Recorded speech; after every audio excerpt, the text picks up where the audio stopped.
Hello friend, फिर एक बार स्वागत है आपके अपने YouTube channel Ashoka Infosys class में। आज हम लोग चर्चा करेंगे मादा जननांग के बारे में। इसके पहले वीडियो में आप देख चुके हैं नर जननांग के बारे में, ठीक ना, उनके कितने भाग होते हैं, फिर पार्ट्स के सेक्शंस भी देख चुके हैं। इंटरनली स्ट्रक्चर के बारे में चर्चा हमने कर लिया। परागकोश की चर्चा कर ली, स्फुटन की चर्चा कर ली, परागकण बन गया। जो परागकण होता है वह मेल गैमेट्स माना जाता था पुष्पों में। तो मेल गैमेट्स जनरली बन चुके हैं। अब हम मादा जननांग, मादा युग्मोद्भिद, फिर उनके विकास के बारे में अध्ययन करते हैं, ठीक ना। तो आइए पुष्प में देखते हैं कि मादा जननांग कैसे होते हैं, ठीक ना। इसके पहले आप लोग को बता चुके हैं। आइए हम मादा जननांग का क्या बना लेते हैं, स्ट्रक्चर बना लेते हैं, ठीक ना, खूब अच्छे से। ओके, तो मादा जननांग का यहाँ पे स्ट्रक्चर हम बना लेते हैं जनरली, ठीक ना। ओके, ये क्या है, मादा जननांग का स्ट्रक्चर है। पुष्पों में कुछ इस प्रकार होते हैं। ओके, इसकी बात कर लें हम तो इसका क्या नाम होता है और इसका क्या नाम होता है और इसका क्या नाम होता है, ठीक ना। ओके, आइए हम चर्चा कर लेते हैं इनके कितने पार्ट्स होते हैं। तो कहेंगे कि मादा जननांग में 3 पार्ट्स होते हैं। 3 पार्ट्स होते हैं। एक को हम स्टिग्मा, दूसरे को स्टाइल, तीसरे को ओवरी कहते हैं। ओके, स्टिग्मा, स्टाइल, ओवरी, ये 3 पार्ट्स किस में होते हैं, मादा जननांग में होते हैं। किस में होते हैं, मादा जननांग में होते हैं। तो मादा जननांग में कितने पार्ट्स होते हैं, 3 पार्ट्स, 3 भाग, ठीक ना। ओके, ये 3 भागों में बटा होता है जो पुष्प का मादा जननांग होता है। ओके, स्टिग्मा जी हिंदी में लिखना चाहेंगे वर्तिकाग्र, क्या, वर्तिकाग्र। ओके, वर्तिका, आराम से पढ़िए, ओवरी, अंडाशय। ओके, वर्तिका, वर्तिकाग्र, वर्तिका, अंडाशय, यह 3 भाग मादा जननांग के होते हैं। किसमें, पुष्पों में। किसमें, पुष्पों में। ओके, ठीक है। तो पुष्पों में जो मादा जननांग का होता है 3 भाग होता है, ठीक ना। ये स्टिग्मा, स्टाइल्स, ओवरी या वर्तिकाग्र, वर्तिका, अंडाशय।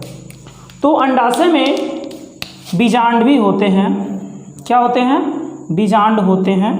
तो आइए हम बीजांड यहाँ पे बना लेते हैं। ओके, इसमें क्या होते हैं, बीजांड होते हैं।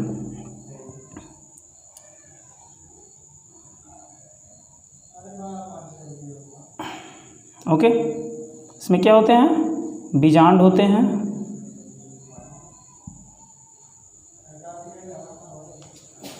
कुछ इस प्रकार से।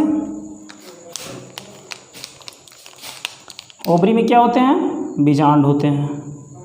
समझ में आ रहा है। ओके, ओवरी में क्या होते हैं, बीजांड होते हैं। तो इनका नाम क्या हो गया, बीजांड, बीजांड। ओके, तो ये बीजांड हो गया किसमें, और अंडाशय में। तो आइए एक एक के बारे में हम चर्चा कर लेते हैं। स्टिग्मा जो होता है घुंडी के आकार का होता है। यह मादा जननांग के सबसे ऊपरी भाग होता है, वर्तिकाग्र। और इसी वर्तिकाग्र पर परागकण जब पॉलिनेशन होता है, परागण होता है, तो वर्तिकाग्र पर ही जो परागकण होते हैं आकर बैठते हैं। उसके बाद बात आती है वर्तिकाग्र से जब पॉलन ट्यूब बनता है, तो पॉलन ट्यूब जो बनते हैं वो किसके रास्ते आते हैं, स्टाइल के रास्ते। तो वर्तिकाग्र कैसे होता है, इसकी संरचना घुंडी के आकार की होती है। इसकी संरचना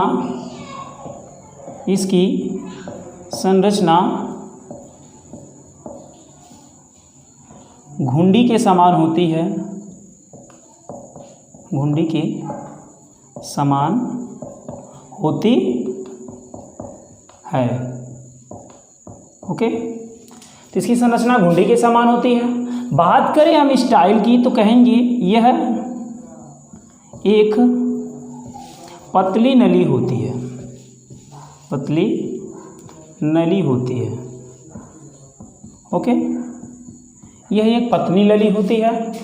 और अंडाशय की बात करें तो वह कहेंगे कि यह उभरा हुआ भाग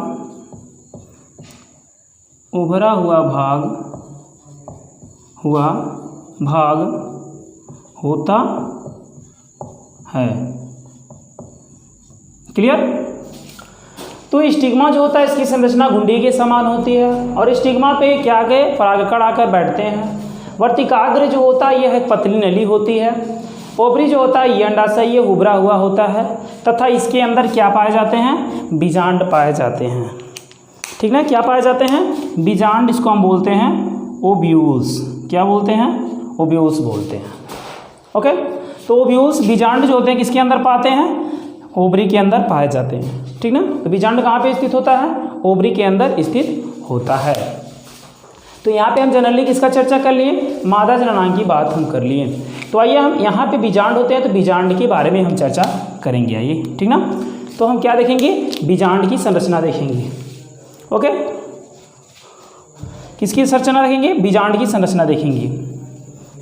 ठीक ना,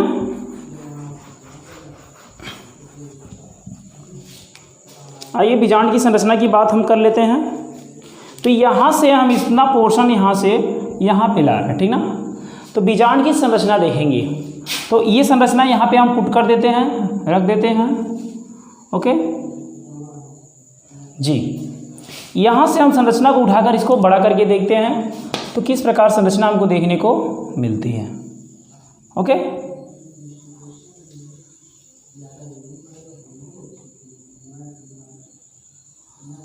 बना लेते हैं दोस्तों ये।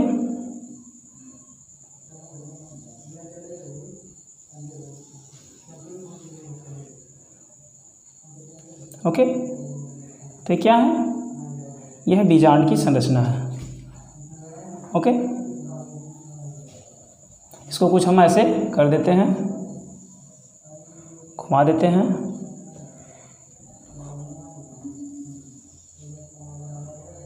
ठीक, तो क्या है? बीजांड की संरचना है। और यहाँ बीच में हम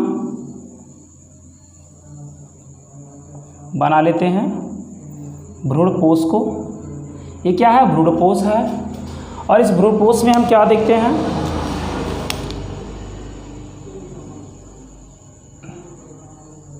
ये क्या होते हैं? आद्यावरण है जो बना रहे रेड कलर से जो है दिख रहा ना, इसको हम बोलते हैं आद्यावरण। क्या बोलते हैं? आद्यावरण बोलते हैं। ठीक ना, और इस आद्यावरण के अंदर क्या पाए जाते हैं? ये जो दिख रहा है ना, इसको हम भ्रूणकोष बोलते हैं। भ्रूणकोष क्या बोलते हैं? भ्रूणकोष बोलते हैं। और इस भ्रूणकोष के अंदर क्या पाई जाती हैं? अभी हम बताएंगे इसकी संरचना के बारे में बताएंगे। ठीक ना, ओके, ये देख लेते हैं हम यहाँ पे, फिर ये यहाँ पे और यहाँ पे हम एक सेल्स को बना लेते हैं। ठीक ना, ओके, और यहाँ पे क्या होते हैं? दो ध्रुवी केंद्रक होते हैं। ओके, ठीक, अभी हम इसकी संरचना को दर्शा लेते हैं, कहाँ पे कौन सा अंग पाया जाता है। ठीक ना, तो ये आइए हम बीजांड के बारे में एक बीजांड लेते हैं। अंडाशय से एक बीजांड को यहाँ पे हम प्रदर्शित करते हैं। इसके भाग के बारे में जानते हैं, इसके कितने भाग होते हैं। तो इसको हम क्या बोलते हैं? बीजांड वृंत बोलते हैं, बीजांड वृंत। और यह बीजांड वृंत क्या होता है? ओवरी से अंडाशय से जुड़ा होता है। बीजांड वृंत के द्वारा किसमें? ओव्यूल्स बीजांड वृंतों के द्वारा अंडाशय में उपस्थित होते हैं, जुड़े होते हैं। और इसको क्या बोलते हैं? माइक्रोपाइल। क्या बोलते हैं? माइक्रोपाइल या बीजांड द्वार कहते हैं, बीजांड द्वार। ओके, माइक्रोपाइल बीजांड द्वार हो गया। उसके बाद हम चर्चा कर लें, इसका क्या नाम है? इसको बोलते हैं चलाजा चल आजा नहीं चल आजा। और हिंदी में इसको कहते हैं निभाग। ये किसका भाग होता है जिसको हम कहते हैं निभाग, ऊपरी संरचना, ओव्यूल्स की, बीजांड की ऊपरी संरचना, ठीक ना। और ये तो हो गया, ये भी हो गया बीजांड भी। तो बीजांड वृंत, निभाग और क्या बीजांड द्वार, ये 3 मुख्यतः इसमें अंग होते हैं। ओके, उसके बाद बात कर लें बीच में, तो ये क्या है, इसको हम बोलते हैं, इसको क्या बोलते हैं, भ्रूण कोश। क्या बोलते हैं, भ्रूण कोश। इंग्लिश में हम बोलते हैं एम्ब्रियो सैक। ओके, तो ये एम्ब्रियो सैक हो गया। तो यहाँ से हमने मादा जननांग से यहाँ ओवरी से मैंने ओव्यूल्स यानी बीजांड को निकाला। तो बीजांड में हमने देखा कि ऊपर की तरफ चला जा, नीचे की तरफ जिससे लगा होता है ओवरी में, वो बीजांड वृंत कहते हैं। और माइक्रोपाइल्स क्या होते हैं, बीजांड द्वार होते हैं। और ये क्या होता है, भ्रूणकोश होता है। क्या होता है, भ्रूणकोश होता है, ठीक ना, भ्रूणकोश होते हैं। और इस भ्रूणकोश में क्या होते हैं, यहाँ पे जो यहाँ पे 3 कोशिकाएं पाई जाती हैं। कितनी कोशिकाएं पाई जाती हैं, 3 कोशिकाएं पाई जाती हैं, जिसे हम कहते हैं प्रतिमुखी कोशिका। क्या कहते हैं, प्रतिमुखी कोशिका। ऊपर की तरफ चलाजा की तरफ जो कोशिकाएं पाई जाते हैं तीनों, इनको क्या कहते हैं, प्रतिमुखी कोशिका कहते हैं, ठीक ना। उसके बाद बात करें, कुछ यहाँ पे भी संरचना देखने को मिल रही है। सर यहाँ पे तो इसका बात हो गया, लेकिन इसका क्या नाम है, तो इसको हम बोलते हैं, ठीक है ना। तो ये जो 3 सेल्स होते हैं, इनको हम प्रतिमुखी कोशिका कहते हैं। क्या बोलते हैं, प्रतिमुखी कोशिका कहते हैं। और ये क्या होते हैं, जो बूदे बूदे दिख रहे हैं ना यहाँ पे, अभी हम बता रहे हैं ये क्या होते हैं। तो निभाग से क्या होते हैं, आध्यावरण निकलते हैं। तो आध्यावरण किसको घेरे रहता है, आध्यावरण किसको घेरे रहता है, बीजांडकाय को। तो आइए हम देख लेते हैं ये क्या होते हैं, ये बीजांडकाय होते हैं। जल्दी जल्दी इस वीडियो को देख लेते हैं, इस वीडियो को पूरा देखिए, ठीक ना, और ज़्यादा से ज़्यादा इसको सब्सक्राइब करवाइए, ठीक ना। तो बीजांडकाय न्यूसिलस, ठीक ना, न्यूसिलस। तो बीजांडकाय होते हैं। और इस बीजांडकाय को कौन घेरे रहता है, आध्यावरण। ये जो 2 दिख रहा है ना, ये क्या है, इधर से भी इधर से भी, तो इसको क्या बोलते हैं, आध्यावरण। संरचना को हम देख रहे हैं, ओव्यूल्स की संरचना को देख रहे हैं, इसको हम आध्यावरण कह रहे हैं। और इसके बीच की जो बीजांडकाय को जो घेरे रहता है उसको आध्यावरण बोलते हैं। किसको घेरे रहता है, बीजांडकाय को। और ये बीजांडकाय का जो आवरण होता है, आध्यावरण, वह निभाग से निकलता है। तो निभाग से आध्यावरण निकलता है, जो बीजांडकाय को क्या करता है, चारों तरफ से घेरे रहता है, ठीक ना। लेकिन यहाँ माइक्रोपाइल्स, यहाँ पे कुछ आवरण नहीं आ पाते हैं, इसलिए इसको हम क्या कहते हैं, बीजांड द्वार कहते हैं। तो यहाँ से निभाग से आध्यावरण निकलते हैं, वो बीजांडकाय को घेरे हुए रहते हैं। ये 3 कोशिका प्रतिमुखी कोशिका होती हैं। 3 कोशिका को देख लेते हैं, कितनी कोशिका इसके भ्रूणकोश में कितनी कोशिका, 8 कोशिका होती हैं। तो प्रतिमुखी कोशिका 3 हो गई, कितनी हो गई, 3। 2 क्या होती हैं, पोलर न्यूक्लियाई, ठीक ना, यानी इसको कहेंगे ध्रुवी केंद्रक। कौन सा केंद्रक, ध्रुवी केंद्रक। तो ध्रुवी केंद्रक इसमें पाए जाते हैं, ठीक ना, ध्रुवी केंद्रक हो गए, ओके। उसके बाद यहाँ पे जो दिख रहा है, यहाँ पे कुछ संरचनाएं दिख रही हैं, ठीक ना, यहाँ पे कुछ संरचनाएं दिख रही हैं, इसको भी हम देख ले, नहीं इसको नहीं उठाते, ठीक ना, यहाँ पे हम देख ले रहे हैं। ये 2 कोशिका नीचे की तरफ, ये 2 कोशिका नीचे की तरफ होती हैं, इनको हम क्या कहते हैं, यहाँ 2 हो गया, ये 2 3 5, अभी 3 हमको चाहिए। तो 2 कोशिका यहाँ जो दिख रही हैं, इसको हम बोलते हैं सहायक कोशिका। कौन सी कोशिका, सहायक कोशिका, ठीक ना। ये सहायक कोशिका 2 हो गई, लेकिन यहाँ पे सर एक बच रहा, अभी एक और चाहिए, ठीक ना, यहाँ पे एक और चाहिए।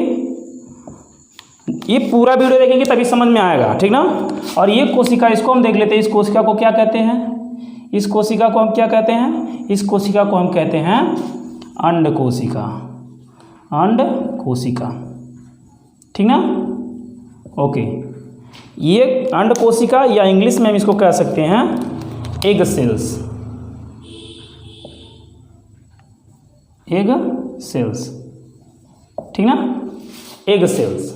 ओके, तो ये किसकी संरचना है, हम लिखेंगे इसको बीजांड की संरचना। अगर आ गया एग्जाम में, देखिए 12 में एग्जाम में 3 नंबर्स में पूछते हैं बीजांड की संरचना को नामांकित चित्र बनाइए, बीजांड की संरचना का नामांकित चित्र बनाइए। बस इतना बना करके इसको ऐसे नामिनेशन कर देंगे, नामकरण कर देंगे, आपको 3 नंबर आसानी से मिल जाएंगे।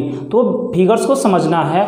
इसके अगले वीडियो में हम देखेंगे, एक एक के बारे में पढ़ेंगे। निभाग क्या होता है, प्रतिमुखी कोशिका क्या होती है, बुडुकोष क्या होता है, सहायक कोशिकाएं क्या होती हैं, बीजांड वृंत किसे कहते हैं, बीजांड द्वार किसे कहते हैं, ध्रुवी केंद्रक क्या होता है, बीजांड क्या होते हैं, आद्यवर्ण क्या होते हैं। ये तो हो जाएगा इसकी रचना के बारे में, इसकी रचना कैसे हो रही है। तो यहाँ पे हम संरचना देखेंगे। तो बीजांड की संरचना ऐसे नीचे बना करके नीचे लिख देंगे, बीजांड की संरचना, संरचना। ओके, तो बीजांड की संरचना लिख देंगे। क्या इंग्लिश में कहेंगे, structure of ovules. Okay, ovules, structure of ovules लिख देंगे और ये आपका फिगर्स कंप्लीट हो जाएगा, आपको 3 नंबर मिल जाएंगे।